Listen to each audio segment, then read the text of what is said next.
Esto es increíble. O sea, al final lo que estamos diciendo es que dentro de los 20 sectores que vosotros analizáis, el sector agroalimentario, la gente lo percibe como el sexto más importante.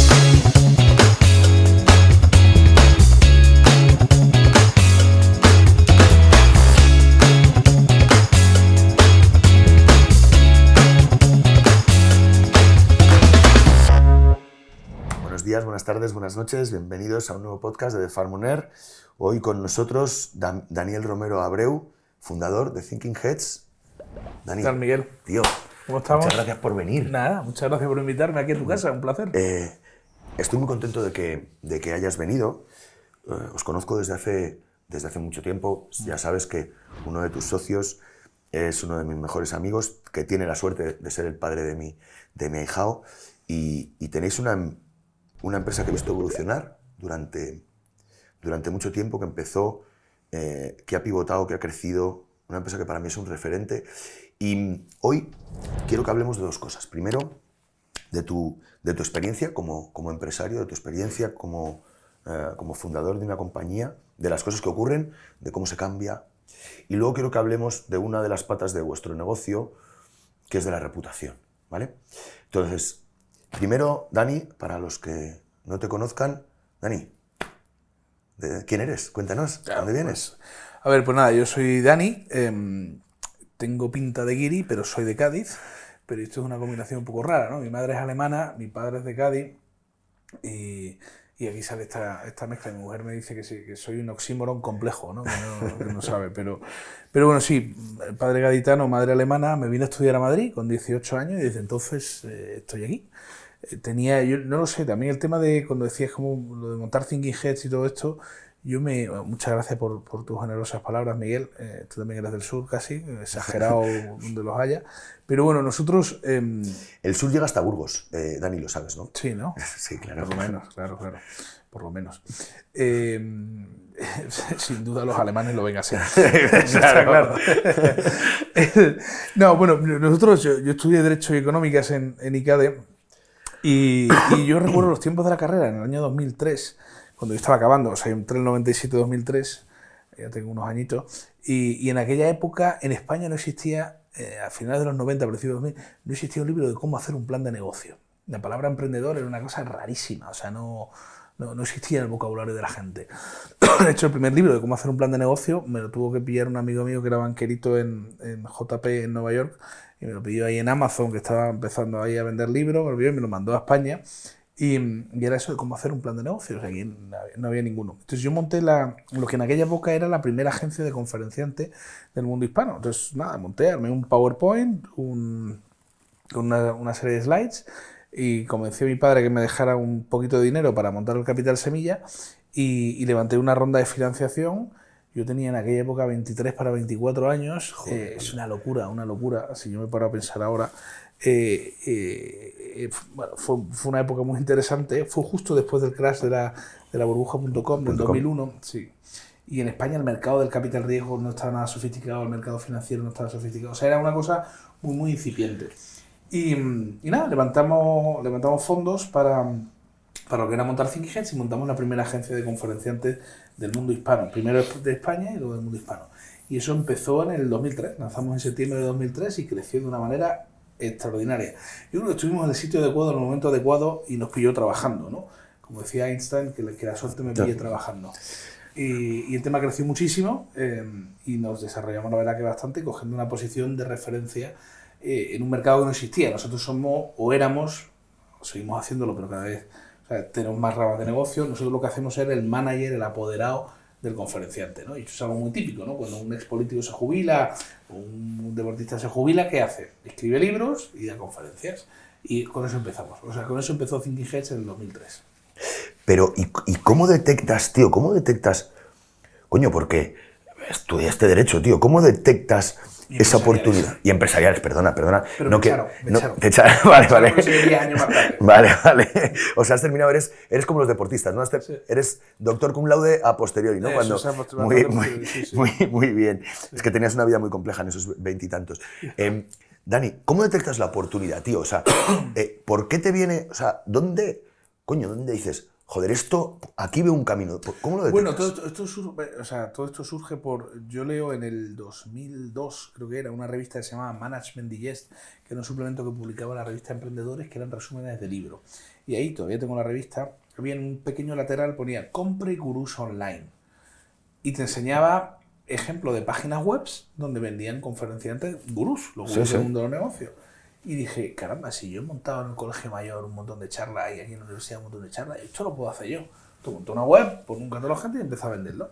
Entonces, tampoco es que me lo pensara mucho. Dije, caramba, esto yo creo que es sencillo, se puede hacer, vamos a ponernos a ello. Entonces, lo primero que hicimos cuando lanzamos el tema, pusimos una web, un catálogo de gente, y lo primero que dabas es que la gente, lo que ocurría era miraba la web y decía, ah, qué buena idea, este tipo es... Bueno, es decir, que estuvimos como 4, 5, 6 meses fichando conferenciantes para meterlo.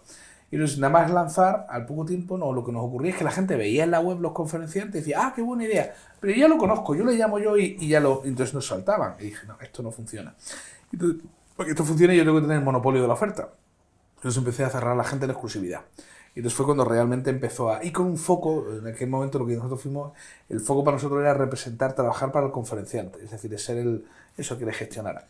Y fue a partir de ese momento cuando el tema creció bien. Y fue un poco por la coyuntura, ¿no? Vi, oye, esto es una oportunidad, no hay nadie en el mundo hispano que haga esto, pues venga, vamos para adelante, vamos a hacerlo. Claro, al final tú eras una plataforma totalmente, ¿no? O sea, tú tenías que dar servicio al conferenciante, que era una parte de tu cliente, sí. y al que compraba. Sí, pero nosotros, correcto, lo que pasa es que la mentalidad que teníamos nosotros era nadie, o sea para los telefónicas de la vida tenía mucha gente que trabajaba, pero para el conferenciante de turno no había nadie que trabajaba. Entonces nos pusimos de su lado para negociarle los mejores deals, cogemos una comisión, cuanto más cobrara, mejor era para mí.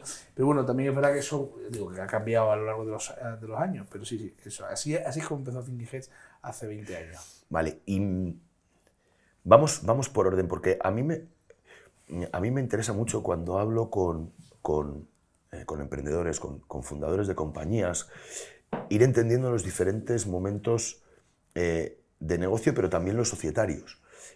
Vosotros pasáis por un punto, en un momento en el que has dado mucha equity de tu compañía, ¿no? Y eso, ¿qué beneficios y qué...? No, bueno, en el mundo de la empresa yo creo que tampoco, o sea, cuando tú estás estudiando tampoco se enseña, o sea, de hecho una frase de las más típicas es, no, esto es democrático, ¿no? Pero bueno, la empresa no es democrática, la empresa funciona como un sistema de representación, es decir, cuanto más capital tienes, más poder tienes, ya está, no es democrático, todos opinan lo mismo. Sí. Hay un montón de organizaciones que no son democráticas y no pasa nada, su función no es ser democrática, o sea, entonces, el problema entonces que hay es yo cuando monté la empresa, claro, no tienes ni idea, cuando tienes 23 años, pues cogí a un tipo que podía echar una mano y apoyarme y dije, bueno, pues le das la mitad de la empresa, ¿no? La mitad para ti, ¿no? O sea, eso lo piensas, ¿no? Y los vas desarrollando y te vas dando cuenta de esas cosas. Lo que pasa es que al final, para mí hay un tema muy importante, yo estoy en muchos proyectos, por ejemplo, estoy involucrado en esta de la Conmucha, de la Convida Conmucha, o sea, hay proyectos que yo lidero y hay otros proyectos que no, es decir, el proyecto es lo que yo acompaño. Tu aportación es diferente. Yo acompaño. Entonces, aquí al final el único tema es que yo acabé muy escaldado de la etapa de socio, bueno, normal, o sea, porque al final te das cuenta que cada uno está en las antípodas y cada uno quiere una cosa distinta. Entonces, uno dice que quiere, por ponerlo en términos gastronómicos, sin menospreciar ni lo uno ni lo otro, que todos son buenos negocios, pues yo qué sé. Pues eso, uno quiere montar un McDonald's y el otro quiere montar diversos. Entonces, no pasa nada. Seguramente McDonald's sea hasta mejor negocio, pero tú no habías venido a montar McDonald's, ¿no? Yo no quería montar McDonald's, no me interesaba lo más mínimo montar McDonald's, no me interesaba. O sea, de hecho, a mí todo lo que es la comoditización del negocio, de la venta de conferencias, si me dedicase a organizar eventos o a vender materiales de montar eventos o a montar chapa y pintura de los eventos, es que no me interesa, es un mercado que no me interesa, pues no me estimula intelectualmente. Entonces, bueno, y eso fue una realidad compleja que nadie te la explica tampoco, es decir, es cómo tienes que meter socios, de qué forma, etcétera. Yo creo que tú has vivido algo parecido, un proceso parecido. Sí. Y nada, entonces eso fue. Y entonces yo pasé de un extremo a decir, bueno, ya está, más vale solo que mal acompañado, y me fui totalmente al otro extremo, ¿vale? Y me fui totalmente al otro extremo y decir, yo aquí no quiero a nadie, ya estoy yo solo. Y eso nos sirvió y nos creció, pero yo llegué, y ahora te cuento si quieres la evolución de lo que hacíamos Thinking Heads, pero yo llegué a mi máximo nivel de incompetencia, es decir, Estoy de al acuerdo. principio de Peter. Llega un momento donde dices tú, yo donde estoy, no llego más lejos. Y es verdad que lo que hacemos nosotros, Miguel, es, nosotros hacemos una cosa que se llama servicios profesionales. Y esto, los gringos, los americanos estudian, son muy prácticos, muy estructurados y esto llevan estudiando esto desde hace años. Entonces, en servicios profesionales, las organizaciones de servicios profesionales que mejor funcionan son los partenariados, los partnerships o una asociatura. Y eso tiene una razón de ser, donde realmente yo lo que tenía en el pasado era inversores y a mí no me interesan inversores, yo quiero socios profesionales, quiero alguien que se arremangue conmigo y que trabaje conmigo. Claro. ¿Vale? Y de hecho los despachos de abogados todos funcionan de esa forma, los despachos de abogados, las consultoras estratégicas, los McKinsey similar, todo funciona con ese modelo. Y es un modelo al final donde tú compartes riesgos, compartes ventura y compartes éxitos con un grupo de socios, ¿no? Y esos socios normalmente lo que los servicios profesionales lo que más venden o lo que mejor venden es, en el fondo no es la capacidad, parte normalmente de un fundador. En el caso de McKinsey, partió de Marvin Bowen, que compró la empresa McKinsey, el señor McKinsey, cuando eran 7 o 8 empleados, y parte de un fundador que al final lo que es capaz de crear un sistema, una organización que sea capaz de generar o desarrollar las habilidades de los equipos profesionales que tenga, de los equipos internamente, para convertirse en socios, igual que es el tipo que lo está liderando. Entonces aquí es muy importante es el delivery que tú das a tus clientes y el servicio que tú le das, pero por otro lado también la capacidad que tengas de generar una maquinaria dentro de la organización Engrasada, engrasada y que sea capaz de desarrollar profesionales. Que un partenariado o un partnership es un poco como como los apprenticeships, ¿cómo se llama esto? Los aprendizajes, la de los gremios, ¿no? Sí, Tú sí, tienes sí. un herrero, un Sí, maestro sí. herrero, tienes un aprendiz, y el maestro herrero le enseña al aprendiz hasta que lo resuelve. Pues es muy parecido. O sea, al final, la forma que tienen de aprender en las grandes empresas de servicios profesionales, las consultoras, es o de despacho de abogados similares, o tienes un líder que es el que sabe hacer ciertas cosas, tienes otros que van aprendiendo, complementan y van construyendo, ¿no? Pero Dani, vamos a una parte que me interesa mucho, que es el tema emocional, porque cuando vas tomando estas decisiones, cuando hablamos de estas cosas, parece que que son decisiones puramente racionales y que ¿sabes? Y que vas construyendo sobre una racionalidad. Y yo en mi caso, en el mío, buena parte de lo que he construido, lo he construido a golpe de emoción, ¿no? A golpe es exactamente lo que dices. La parte de una sociedad en la que con los socios compartes capital es horrible. O sea, no es mi modelo, porque además te ves... Bueno, tiene sentido cuando fabricas kombucha. Sí, claro. Comida. Sí, hace falta pasta, hace falta cash. Cuando el CAPEX es elevado, eso es otro rollo, no vende servicio, vende producto. Claro, porque hay que crecer, y cuando hay que crecer hace falta capital, eso es un hecho. Pero nosotros que tenemos...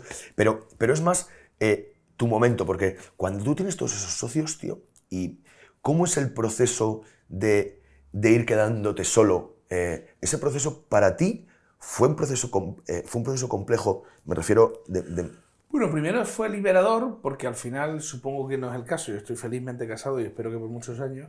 Pero imagino cuando estás en un matrimonio horroroso.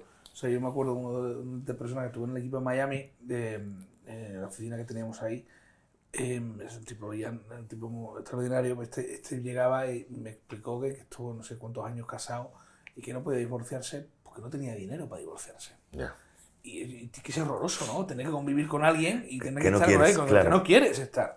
Entonces, en primer lugar, liberador. No, luego en el segundo, también depende un poco, ¿no? Yo creo que hay gente más con mentalidad más emprendedoras que otra. En mi caso, yo tengo un poco una mentalidad de Jack Sparrow en medio de Piratas del Caribe y ¿sabes? No, o sea, en plan... Sí, ¿sabes? vamos para adelante. Vamos para adelante. Coge la vela tirada y vamos. Sí.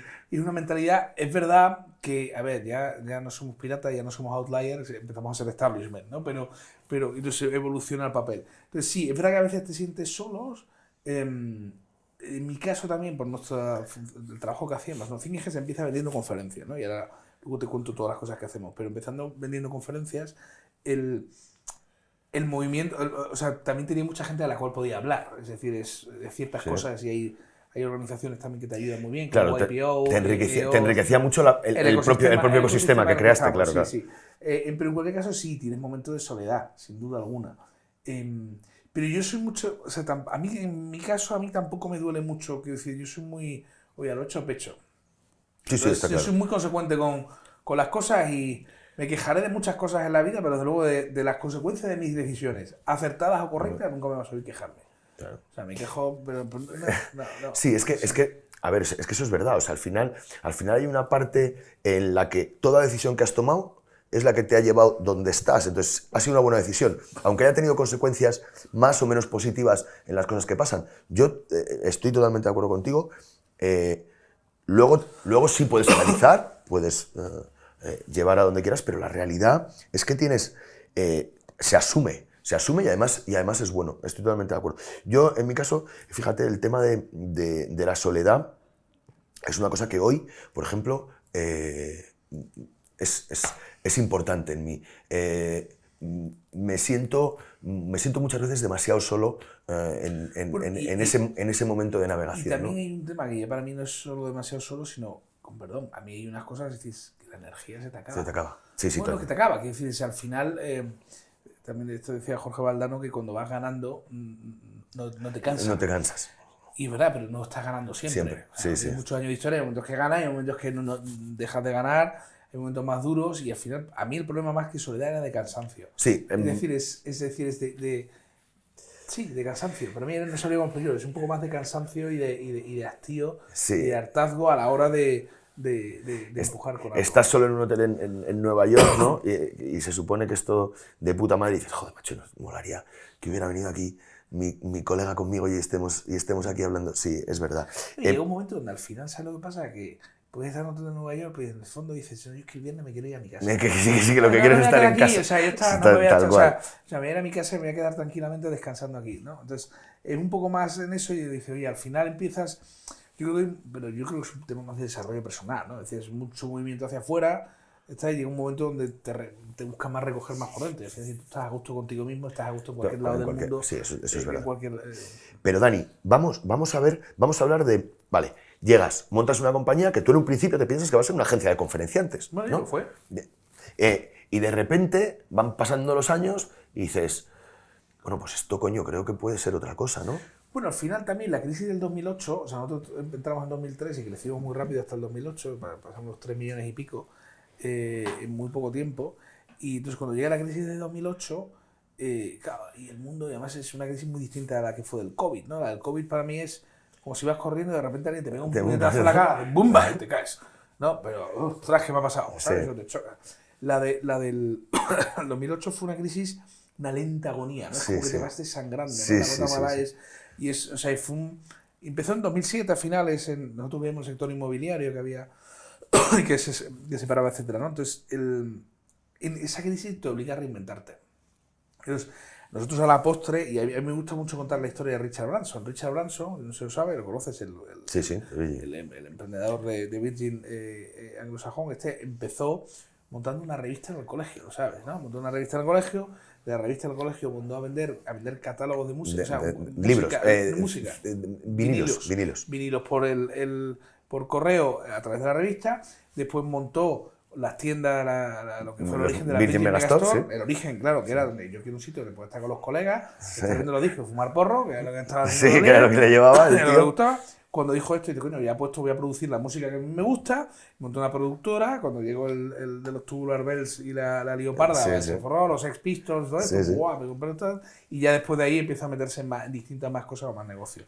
Entonces, al final, todo tiene sentido en un continuo. Entonces, para nosotros, ¿qué tenía sentido? Yo tengo las conferenciantes, después de ver los conferenciantes, te empiezas a dar cuenta que hay mucha gente a los cuales que ellos mismos como producto del conferenciante, la estrella, un expresidente de gobierno, un gran CEO, etcétera, es un producto en decadencia. O sea, se llegaba, ha tenido un máximo problema y uy, cae. Eso se reinventa o es incapaz de reinventar. Entonces, empezamos cada vez más a trabajar. No tenemos gente, o sea, yo y esto, Vicente Fox, cuando salió de la presidencia de México, cobraba $150.000 por evento. Y ahora, pues no sé, pues 2.000, 3.000 puede ir a... Sí. Bueno, la verdad que no lo sé, le perdí la pista, pero enseguida bajó mucho el precio. Claro, nosotros ahí al final empezamos a trabajar en cómo reinventar a los personajes, porque nosotros trabajamos para ello y yo buscaba cómo podíamos. Empezamos a trabajar a cómo reinventarlo, ¿no? Entonces un proceso natural es, oye, la conferencia es un producto típico, el que vendemos es el básico, pero para yo transmitir un mensaje lo puedo transmitir por conferencia y también por libro. montamos una agencia literaria. Empezamos a vender y a cocinar los libros de nuestros conferenciantes. Después lo que empezamos a hacer es, oye, todo el tema de redes sociales. Empieza a aparecer el tema de redes sociales. Y nosotros lo que hacemos es, todos estos gurús que representamos y trabajamos, empezamos a meter en el mundo online y en el tema de las redes sociales, a generarles estrategias, cómo pueden monetizar, etc. Después de hacer todo eso, al final lo que habíamos creado es una metodología de cómo posicionarte. Entonces, bueno, esto fue en 2008 empezamos, en 2010 creo que fue, 2012, me llega un empresario muy exitoso, joven, y me dice, oye tío, me encanta esto que haces con esta gente, ¿por qué no vienes y me lo haces a mí también? Y venga, pues yo le dije, vale, pero si mi único problema es que yo cobro un 20% de todos los ingresos que te genero, a ti no te interesa generar ingresos, a ti te interesa generar reputación, credibilidad, para que tu empresa le vaya mejor. Y entonces me dice, tío, mira Dani, ¿qué más te da cobrar? ¿El 20% de 5.000 euros o que yo te pague 1.000 euros? Y digo, pues también es verdad. Eso me paguen 1.000 euros, más corto, pues no necesito vender para cobrar. Y así empezamos. Empezamos de esa forma y el tema, lo que es el origen, eso fue el germen de lo que fue la parte de consultoría que hacemos a día de hoy. Sí. Y empezamos con eso, gestionando un poco todas las distintas facetas de esta persona. Claro, al final lo que hiciste fue, que es un poco lo que todos los empresarios, donde estás, lo que tú ves que tiene nuevas oportunidades de crecimiento dentro del propio ecosistema que estás montando, claro, que aportas más valor. O sea, ¿cómo subes la aportación de valor a los stakeholders que tienes en tu, ¿no? Claro. A los incumbentes que tienes en tu película? Básicamente es lo que haces. Como decía Steve Jobs, que mirando hacia atrás es como cuentas tu historia. Entonces ahora te la cuento mirando hacia atrás, en aquel momento era más vamos a pegando y dices, joder, la crisis que no, y voy a desaparecer. Nosotros no bajamos de facturación, pero no bajamos de facturación no porque el negocio de conferencias no bajara, que bajó, sino porque empezamos a complementarlo con otras 1000 cosas que se nos ocurría para subsistir. Y el tema lo lanzamos, ya digo, el tema lo lanzamos, fue bien, lo desarrollamos cada vez más y al final, o sea, y eso cada vez fue evolucionando, cada vez se fue sofisticando más y nosotros a día de hoy seguimos teniendo, o sea, justo antes de la pandemia, la parte de conferenciantes había vendido en más de 1000 charlas en 50 países, donde trabajamos en medio mundo con todo tipo de personalidades, el negocio sigue estando. Lo que ocurre es que empezamos a crear toda la parte de consultoría. Nosotros tenemos ahora 5 prácticas en las que trabajamos. Una es la que llamamos expertos, que es el negocio tradicional de conferencias, en derecho literario similar. Ahora hacemos también consejos asesores y otro tipo de productos vinculados a la persona. El siguiente vertical que hicimos fue la parte de liderazgo, es decir, toda una parte de liderazgo del trabajo, del posicionamiento de líderes, de cómo trabajó el líder para decir al final, o sea, el líder depende un poco de las organizaciones, sectores y países, pero en España, por ejemplo, la reputación del líder, del primer ejecutivo de la compañía, representa entre el 30 y el 40% de la reputación de la empresa. ¿Vale? Sobre eso vamos a hablar. Vamos a hablar después. Pues, me interesa mogollón. Claro, entonces, la reputación 30 o 40%. Claro, todo esto te lo digo ahora midiendo con datos, ¿no? Pues, o sea, la segunda parte que montamos también es una parte de data y de métricas donde construimos y trabajamos modelos propios para medir la reputación y el impacto de la reputación del líder en las organizaciones y en la sociedad. A base de medir esto también, la siguiente consecuencia natural es, oye, tengo que justificar cuánto importa el papel del líder, entonces empezamos cada vez a trabajar más con la reputación de la compañía. Y entonces empezamos a trabajar todo lo que tiene que ver reputación de la compañía, pues trabajamos ahora de reputación de sectores, trabajamos sector bancario, esto lo digo porque es público, en varios países trabajamos con diversos sectores mejorando la reputación del sector. Y todo es una parte de datos y de métricas muy fuerte. Entonces, te decía, la práctica de experto, la práctica de liderazgo, la práctica de métrica y datos. Luego tenemos una que surge muy natural, que es la de comunicación estratégica, es decir, oye, todo esto forma parte, ¿cómo mejoro? La gente te pregunta, les mides cómo mejora la reputación, o sea, les mides tu reputación y te dicen, oye, ¿cómo mejorarlo? Y lo accionas, claro. Y lo accionas. Nosotros hacemos mucho lo que es la estrategia, es decir, nos integramos en las organizaciones centrándonos todo en la parte estratégica. Luego viene la ejecución, que muchas empresas o personas tienen sus propios equipos o terceros, y nosotros les ayudamos a implementarlo y llegado el caso implementamos también. Consultoría estratégica. Y luego la última, que también nos vino natural, que es una conexión otra vez con nuestro origen, con los expertos. Nosotros representamos a más de 35 ex primeros ministros y jefes de Estado. Con lo cual ahí toda la parte que tiene que ver con asuntos públicos es muy complementaria. Claro. Y entonces tenemos una unidad entera dedicada, o sea, una práctica dedicada a asuntos públicos y regulatorios, donde trabajamos eso. O sea, perdón. A día de hoy lo que tenemos es una consultora con 5 prácticas bien diferenciadas que opera sobre todo en todo lo que tiene que ver España, España y Europa, Latinoamérica y Estados Unidos son los mercados principales. Tenemos una pequeña oficina en Seúl, donde hacemos toda la parte de venta de conferenciantes de este tema, y en Miami para servir a Latinoamérica. Qué difícil. Yo en tu oficina de Miami ya sabes que he estado con tu socio y padre de mi ahijado, que es lo mejor que tiene, es el padre de Simón y marido de Vera. Bueno, porque claro, ¿por qué tío, eso es una pregunta. ¿Por qué nos cuesta tanto mirar a Asia, tío? A lo mejor es porque nos resulta súper natural mirar a Latinoamérica. Bueno, yo creo que, o sea, primero porque el defecto, pues tampoco quiero aquí separar mucho. Yo estoy ahora muy focalizado también muchas cosas en China y cómo conectar ahora. Yo creo que hay una oportunidad, o sea, nosotros, no me voy a meter en geopolítica ahora, que tampoco es el caso, pero creo que hay una oportunidad muy grande, o sea, con esta separación entre China y Estados Unidos, que es una putada para el mundo. Es una putada. Sí, pero hay un montón de capital chino que se está retirando de Estados Unidos y al revés, capital de Estados Unidos que se está retirando de China.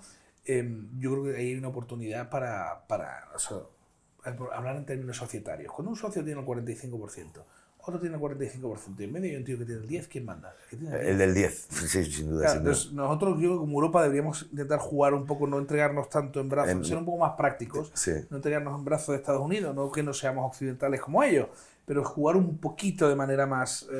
más civilina, ¿no? Pero... Sí, intentaría. Pero bueno, entonces, yo creo que hay una oportunidad muy grande en China. Es una cultura compleja, no es sencillo, pero sí creo que hay una oportunidad muy grande. Y yo creo que al final el tema es el idiomático, ¿no? Te entiendes y... Claro, pero es que para nosotros, y a mí, es que me cuesta hasta cogiendo aviones, es lo que te digo, o sea, mi mirada, tío, mi mirada va siempre hacia Estados Unidos y Latinoamérica. No, pero fíjate, tienes Europa, o sea, no tienes que ir tan lejos, no hay barrera, o sea, es un mercado único. Tienes toda Europa, es decir, vender en Alemania, vender en Italia, no debería ser, o sea, es mucho más sencillo que vender en cualquier país, incluso que en México o en... Es que es así, y está más cerca. Está más cerca, tenemos el mismo marco regulatorio. Sí. En teoría también lo que nos separa es el idioma. Sí. Bueno, venga, vamos a la segunda parte porque, coño, tío, lo que hablamos. Vamos a la segunda parte, la reputación. Dani, a mí me interesa mucho este tema de la reputación porque sabes que este sector agroalimentario es un sector con una autopercepción regular sobre su reputación, ¿vale? Bueno, te voy a preguntar lo primero. Lo que me interesa es, ¿qué es la reputación? ¿Vale?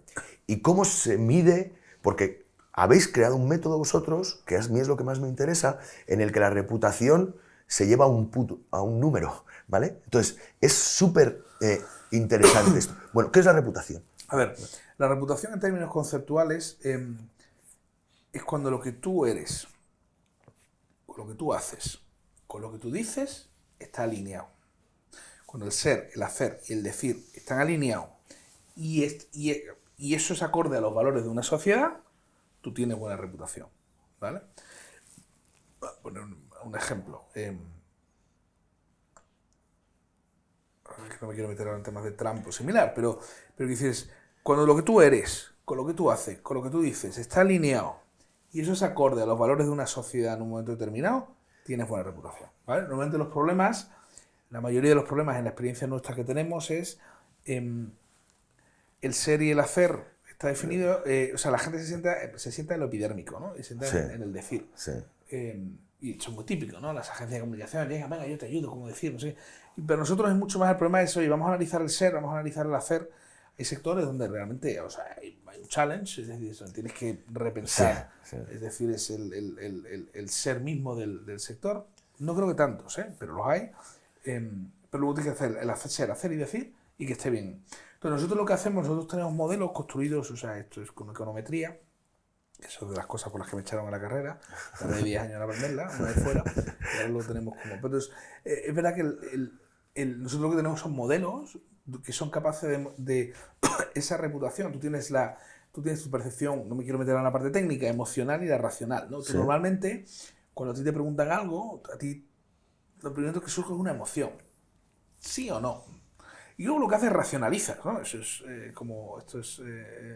Esto es el Think Fast, el de Kahneman. Sí, sí, sí, sí. Hay mucho así, ¿no? Sí. Esto, o sea, tú primero tienes una emoción y luego racionalizas el porqué de ese tema, ¿no? Entonces nosotros lo que hacemos es, esta emoción somos capaces de disgregarla. De moverla un poco bueno, de la no, pero eso va después, eso es como de analizarla, tú lo disgregas en palancas, eres capaz de entender cuáles son las palancas que conforman esa reputación.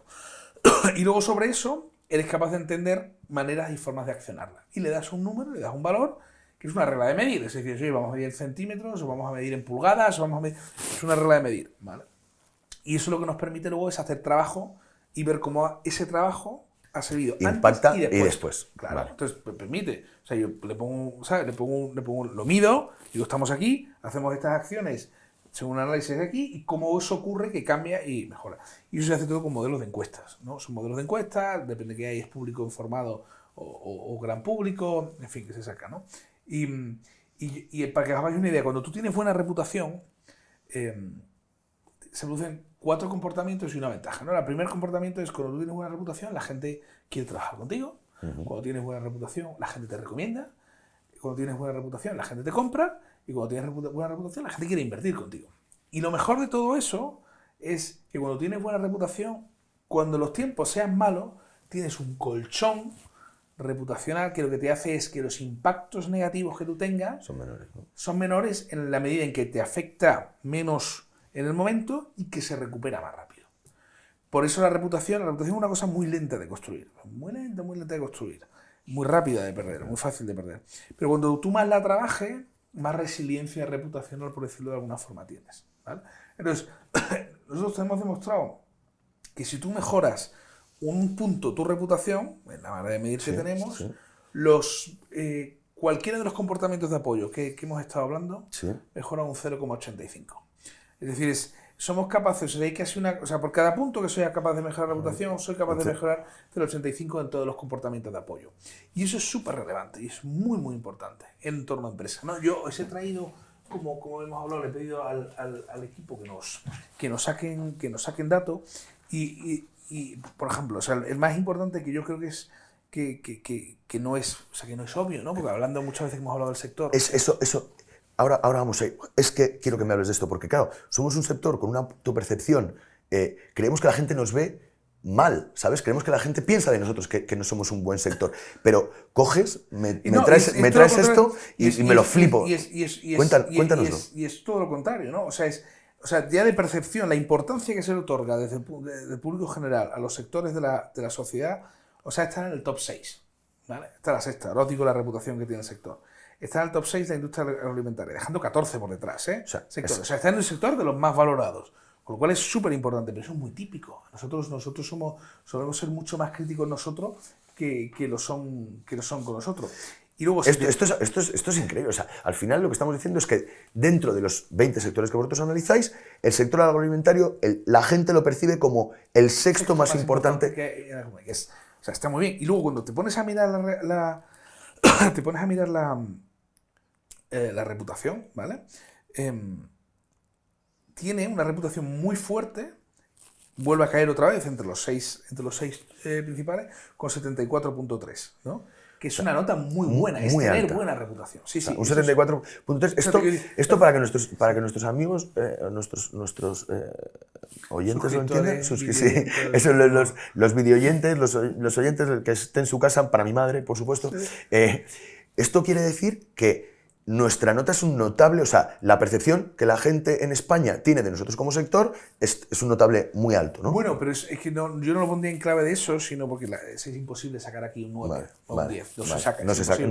Es imposible sacarlo. Con lo cual, o sea, es muy, muy buena. Es decir, es una reputación fuerte. Para teneros una idea, tenemos una reputación que es casi 25 puntos más que la del sector energético o la de los medios de comunicación. Hostia. Entonces, o sea, quiero decir, el energético está en 52,4, en medios de comunicación en 58,5, las aseguradoras, los bancarios en 61, tenemos 15 puntos más que el sector bancario. Entonces, bueno, o sea, para mí es un tema cuanto menos relevante a la hora de explicarlo, ¿no? Y entonces, aquí lo interesante es, porque esto lo tenemos, si esto podemos hacer, si quieres, yo no sé si, pero podemos dejar el PDF con la presentación y la aplicación, lo podemos dejar aquí para... Luego para lo vamos a poner, para que se lo puedan descargar Entonces, nuestros... o sea, los elementos que más se valoran del sector, que yo creo que son interesantes, el primer sentido es la parte de la responsabilidad social corporativa, la RSC un poco, que se asocia, que es la utilidad que tiene el sector para la sociedad. Es lo que más es lo que más de lo que más pesa y lo que más se valora. O sea, es útil, es un sector que la sociedad considera que es útil para el desarrollo. Sí, correcto. Y luego el aspecto que tiene más débil, por ejemplo, que tiene que mejorar el sector es el de gobierno corporativo. Es decir, es que ahora lo hablaremos después, es el más débilmente percibido, todo lo que tiene que ver con el gobierno corporativo. Y luego los que son un poquito medios con necesidad de mejora es la capacidad de gestión, la tecnología y ciertos aspectos medioambientales que son un poquito moderados, ¿no? Sí. Claro, y aquí lo interesante de esto sobre todo es, para lo que nos afecta a nosotros y para este tema, es que el público en general percibe la necesidad de apoyo a la industria por parte del sector público. Lo percibe y está dispuesto a hablar positivamente del sector y hablar de esto positivamente. Yo creo que es un tema importante. Súper importante. Sin embargo, no se lo considera un sector prioritario como empleador. Como empleador, claro. Bueno, es que ciertamente es un sector en muchos niveles, está en el mundo rural. Claro. Sí, pero bueno, yo creo que sobre eso se puede construir también otra vez un discurso. Y para mí es construir discursos políticos en torno a esto. Y parte de unas herramientas muy buenas. Es decir, yo creo que al final es un tema cuanto menos importante. Eso lo vamos a cambiar tú y yo, no te preocupes. Sí, bueno, esa la idea. Sí, al final un poco, bueno, que tengo aquí todas las tablas y con todos los datos un poco, y si quieres por hacer la parte esa la mejora, ¿no? O sea, al final a la hora de ver los números, los temas de ESG, que ESG es Environment, Sustainability and Governance, o sea, más del 55% de la reputación del sector, y eso cambia. O sea, eso es accionable. Bueno, en eso podemos trabajar. Pero quiero decir, eso son palancas, o sea, lo que te estoy diciendo es la relevancia de esa palanca con la reputación del sector. Para cambiar. ¿Vale? Sí, o sea, tiene un 55%. En otros sectores es diferentes, ¿vale? Pero en el agroalimentario es un 55% de reputación. Vale, o sea que si actuamos sobre esa parte, va a impactar en un 55% en la mejora de... Eso es. Vale. Y luego, dentro de la ESG, en concreto, los temas que más relevantes son toda la parte de la ética y la transparencia, ¿vale? Son los términos de la construcción fundamental para la parte del sector, y también los que más penalizan. Es decir, cuanto más fallemos en eso, es más sensible. ¿Sí? Y el tema del impacto medioambiental, es decir, todo lo que es el uso de agua, la gestión de residuos, la reducción de huella de carbono, desperdicio de alimentos, mitigación de uso plástico, etcétera, es un elemento crítico. O sea, estos son los dos elementos fundamentales dentro de la parte de ESG, ¿vale? Y luego, el reto que tiene es el de la atracción de talento, es decir, ser un sitio interesante como innovador, como industria, como sector para el talento. Esos son los dos retos fundamentales, ¿no? O sea, se valora positivamente desde el público en general la aportación del sector a la economía. Sin embargo, más del 47% de las personas entrevistadas se muestran indecisas a la hora de mostrar interés en el sector como empleador. Claro. Indecisas.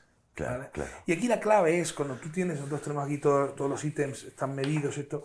Aquí la clave es cuando no tienes muchos detractores, lo bueno es cuando no es tanto los forofos o los fans, los detractores, lo importante son los indecisos, porque son la gente que está dispuesta a cambiar de opinión. Entonces aquí hay un punto que yo creo que es importante sacarlo como una oportunidad de mejora del sector, en el sentido de decir, oye, esto deberíamos ser un polo interesante para atraer talento. Es un desafío y es o sea, hay quien lo puede ver como un problema, pero sobre todo es un desafío, es muy positivo que tengamos la posibilidad de impactar sobre tanta gente, ¿sabes lo que te digo? Claro. Que haya una masa crítica tan grande, joder, es una oportunidad. Sí, al final, o sea, no tiene la opinión hecha. Claro. Como no tiene la opinión hecha, le podemos explicar con argumentos, con evidencias. O sea, aquí lo importante de nosotros, como decimos, ser, hacer, decir.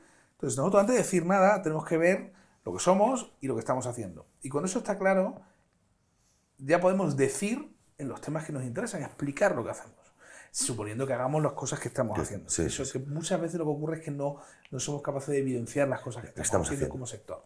Y yo creo que es un tema cuanto menos relevante. Es que es súper importante. Bueno, primero, es maravilloso tener Porque ¿sabes qué pasa? Que cuando tú vas con un discurso y el discurso no está... A mí muchas veces me cuesta explicar a la gente porque no tengo un dato, ¿sabes? Porque no tengo un dato. Entonces, más allá de... Bueno, esto lo has construido, será un 55 o si utilizas otra forma será un 48, me da igual, ¿no? Pero vamos a medir... Bueno, esto es estadística realmente relevante, es decir, con el grado de confianza que tiene... Pero quiero decir, vas a medirme de la misma manera hoy y me vas a medir de la misma manera dentro de 2 años. Y mi actuación va a impactar... Va a estar medida en 2 momentos concretos y mi trabajo del medio va a definirme cómo estaba y cómo estoy. Y esto es súper potente porque no vas a vender, no vendes una cosa etérea, ¿no? Estás vendiendo realidad concreta. Claro, y sobre todo lo que es importante, nosotros trabajamos en unos sectores que a veces es complicado, la ignorancia es muy atrevida. Entonces hay gente que opina de todo. Claro. Pues igual que a mí no se me ocurriría estar en un comité de dirección y si el CFO dice que va a estructurar algo con una forma o no sé qué, pues yo pienso que esto en vez de tener que hacerlo así, yo lanzaría unos bonos convertibles. Sí. O sea, que no ¿Tú qué coño sabes? Claro. Sin embargo, en todo lo que tiene que ver con el marketing, la comunicación y elementos de estos, pues a mí no me gusta. Esto no es un tema de si te gusta o no te gusta. O sea, es que tu opinión no importa nada. Entonces, aquí al final nosotros lo que hacemos es poner ciencia, rigor, números. Objetivar, claro. Claro, objetivar números. Claro, ¿qué ocurre? Hay profesionales que pueden tener un buen instinto, pero que intentan poner números detrás. Me dice, yo creo que hay. Comprobamos, miramos, sí, hay. Fundamentado. Y esto está explicado de esta forma. Y luego lo que te permite, sobre todo, es lo que no se evalúa, se devalúa. Entonces, si tú no eres capaz de medir algo, no eres capaz de poner un KPI, no eres capaz de poner un objetivo y no eres capaz de luego valorarlo ni siquiera de incidir en ello. Claro, porque es que eso yo creo que es una de las cosas que nos ha faltado mucho en las agencias de comunicación, en las agencias de reputación, de PR. O sea, al final todo esto tenía unas métricas tan etéreas, tan poco... Bueno, muchas veces medimos, o sea, al final tú mides, y yo creo que es un error, ¿no? O sea, yo no mido por... O sea, a mí no me miden por las llamadas que hago para intentar hacer algo, me miden por el resultado. Por el resultado. Entonces tendrás que dar un resultado, ¿no? Entonces no es que me he esforzado mucho, ¿no? Es como estás en la carrera, ¿no? Es que he estudiado mucho. He suspendido, ya chico, pues que te tienes que enseñar que sabes lo que tienes que saber. O sea, ¿cuánto tardas en llegar a eso? Es tu problema, claro. no es el mío. Sí, pero es una cosa, a mí poder llegar, ¿sabes? Poder llegar a, mira, vas a tener que trabajar. Primero es que centra el debate mogollón y centra los recursos, muchísimo, ¿sabes? Al final tú dices, bueno, oye, es que yo tengo que trabajar aquí y aquí, tengo que trabajar en todos los niveles. Oye, es que la gestión de los residuos es importante para la sociedad, es importante para la compañía, y en esos 3 niveles de hacer, de ser y de mostrar, pues trabajas en las tres, trabajas en los 3 ejes. Y eso impacta de una manera, es que termina impactando en tu P&L. ¿Esto? Claro. Sí, de hecho al final, como te decía, o sea, está demostrado que la reputación al final lo que te conlleva es esos comportamientos de apoyo que significan que vendas más, que te recomienden más, que quieran trabajar contigo y que quieran invertir contigo. O sea, claramente eso ocurre. Entonces, al final es verdad que es un proceso más lento, o sea, no es directo, no es alguna campaña y doy el resultado, pero sí es crítico y esencial a la hora de poder fundamentar. Y luego lo que es más importante también es el intangible de ir generándote, bueno, al final es... Bueno, cuando tú más trabajes piernas... Más fuerte las tienes, Más fuerte las tienes, y eso qué significa que envejeces más tarde. Sí. El gran problema de las personas mayores es que no se pueden levantar de la silla. Sí. Entonces dices, pero tú cuando estás ahora, yo para qué voy a hacer. O sea, no lo asocias hasta que tienes el problema. ¿Vale? La salud la valoras hasta cuando dejas de tenerla. Entonces aquí es un poquito igual. ¿Qué les ocurre? Que hay veces que no se valora. El único tema que te permite luego esto después es cuantificar. Y cuantificar sobre todo, cuando tú empiezas a medir algo, y esto es de los modelos más sofisticados que hay ahora en el mundo, los catedráticos hemos invertido mucho en esto. Cuando tú empiezas a invertir algo, lo que te permite es verte los impactos.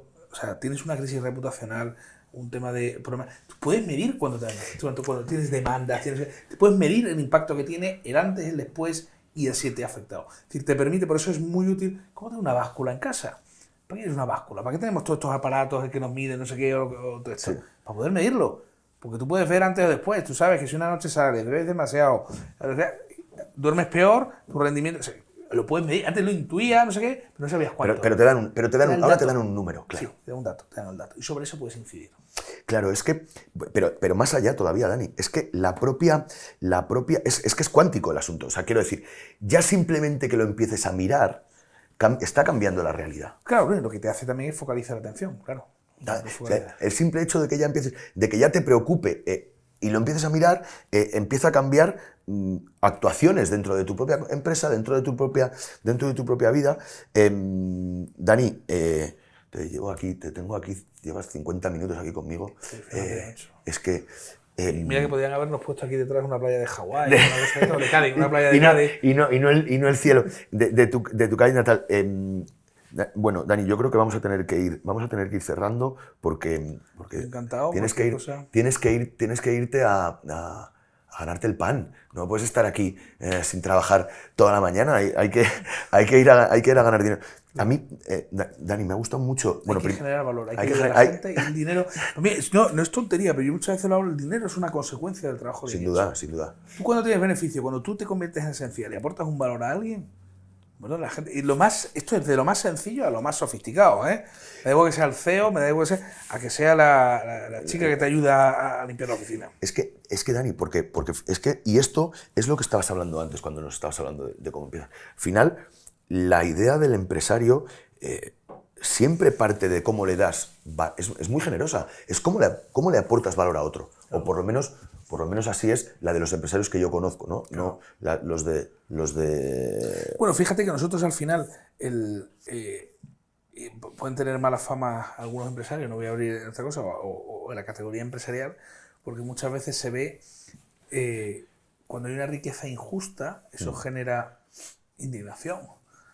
Pero a nadie le indigna que J.K. Rowling sea multimillonaria después de escribir todos esos maravillosos libros que le encantan a todos los niños del mundo, mayores y adultos. Sí. Entonces aquí lo importante es eso, que para mí por eso que el beneficio o la riqueza es una consecuencia de aportar. Cuanto más se parezca a eso y menos sean rentas extractivas, menos problemas tendremos con la clase empresarial. Estoy muy de acuerdo. A mí me ha gustado mucho que nos hayas traído tan buenas noticias. Vamos a dejar este estudio a disposición de todo el mundo. Muchísimas gracias por hacerlo, por cierto. Para todo el mundo que lo pueda, que lo quiera ver. Es muy interesante y a mí me ha encantado porque la autopercepción es muy puñetera, ¿sabes? O sea, tú te ves de una manera, ¿no? Es como este que se levanta y parece que nos vemos gordos, ¿sabes? Y luego vas tal y te mira la gente de fuera y dice, estás majísimo. Si estás, ¿sabes? Como tu abuelo, ¿sabes? Nos teníamos que ver más como nuestra... Y esto que nos traes son datos, son hechos. No son percepciones de gente más o menos interesada. Si no quieres, no cojas el número, pero mira en relativo a los otros. Eso es. Dices, oye, estás posicionado al sexto de 20. Está muy bien posicionado. Y además, a la par con otros sectores. Muy importantes. Claro. Entonces, yo creo que eso es relevante. Bueno, Dani, pues Miguel, encantado. Muchas gracias. Tío, muchísimas gracias por venir. Un placer. Muchas veces y para lo que necesites, aquí estamos. Y para los que nos están viendo, pues cualquier cosa. La próxima en tu oficina, que me gusta mucho. Cuente con ello. Muchas gracias. Hasta luego.